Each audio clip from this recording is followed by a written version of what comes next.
Hey guys, Sarah with 3 Raptor Consulting here. Today I wanted to talk to you about staying calm in the chaos, staying calm in the storm. I'm going to tell you this is not an easy skill, and this is definitely something that I have spent years and years and years working on. But ultimately, here's what got me to where I was.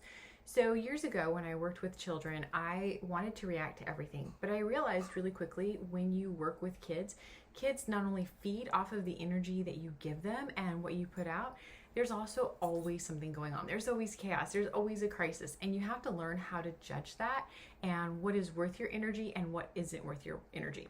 So here are a couple methods that I developed to stay calm within the storm. So whenever somebody hits me with something, like they get me with a question or a situation and I feel like my back is pinned against the wall, in my brain I will ask myself, is this cut off or on fire? Meaning, that's my code for me. Is this something that I have to take care of right now? Is this life or death? Is this a true emergency? 9.5 times out of 10, it is not. It is something that can wait until I have a minute to collect myself, meet maybe an unmet need, or get to a place where I can think about it and not feel attacked. So when I realize that that is not something that needs to be dealt with right away, I'll say, thank you so much for bringing that to my attention. Let me get back to you by, and I give them a specific date and time. Then what I do is I go and I take myself for a walk because my thoughts just become clearer during a walk. I get a glass of water, I make sure I'm hydrated, I eat a snack, and then try to look at the situation from every perspective. I try to understand what is going on and what is going to be the best decision made. Now, when I'm trying to make a decision, something that I remember and I hold very closely to my heart, again, another Sarah saying is, it's not about winning the battle, it's about winning the war. And what that means to me is I understand that it's not about always being right. It's not about always coming out on top. It's not about those short-term wins. It's about that long-term win, right? So if we have to cave on something, or if we have to compromise on something, and it's not exactly what we want, or it's not exactly going to be perfect, how is that going to affect that long-term goal? Is it going to affect that long-term goal? If it doesn't, and it's something we can just let go of and not waste our time and energy on, then I definitely go with that. Because here's the thing, when I remind myself that it's not about winning the battle, it's about winning the war, then I ask myself, how much time and energy of mine is this going to take if I engage in this? And once I can assess the time and energy it's going to take on my part, I ask if it's worth that value. Is this really worth the amount of time and energy that it's going to take of mine and pull me away from the organization and work in order to be able to move forward? So that's how I work through the process of a big decision. So let's review. When I feel pinned against the wall, when I'm hit with chaos, I ask myself immediately, is this life or death? Do I have to deal with this right now? If it's not something I have to deal with right now, if I can even give myself just 5 minutes to clear my head, I definitely take that.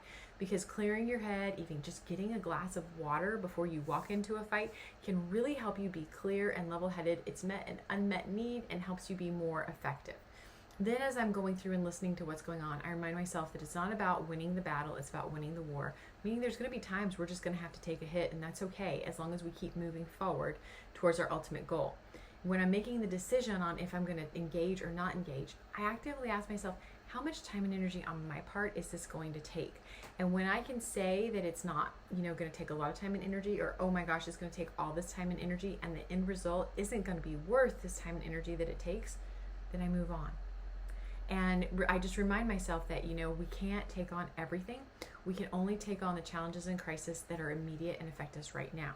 Now, that being said, there's times that a crisis happens and we have to deal with it right away. And that's when I've learned to just kind of push down my emotions and try really hard not to react and just to take complete control and move forward. Meaning, I like to be the kind of leader that we have dialogue, we have conversation, that we work through things. But there's times, like in the middle of a crisis, that I become almost that dictatorial kind of leader where it's like, okay, you do this, you do this, you do this. And it sounds really bad, but when you're in the middle of a crisis or when you're handling a really bad situation, you've got to have that person who just takes over, takes control, and can work through things. But again, I try to look at every situation at what is the time and energy that it's going to take, and is it worth that? Because sometimes you just got to get through the crisis and then keep moving, and sometimes you can go a little bit farther. So the whole key about remaining calm is understanding that we can't win every battle, and that we really have to look at situations with the time and energy that we have and how much of that we want to invest and what the cost is going to be.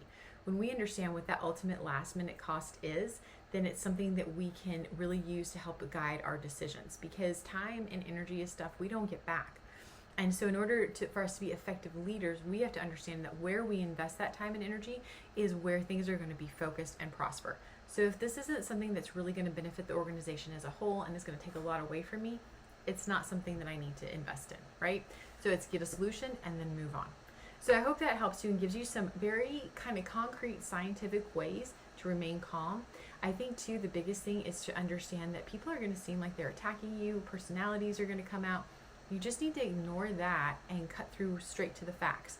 When you can cut through straight to the facts, see the facts of the situation, weigh your options, weigh your decisions, and then move forward, you're going to be able to stay calm no matter what's thrown at you.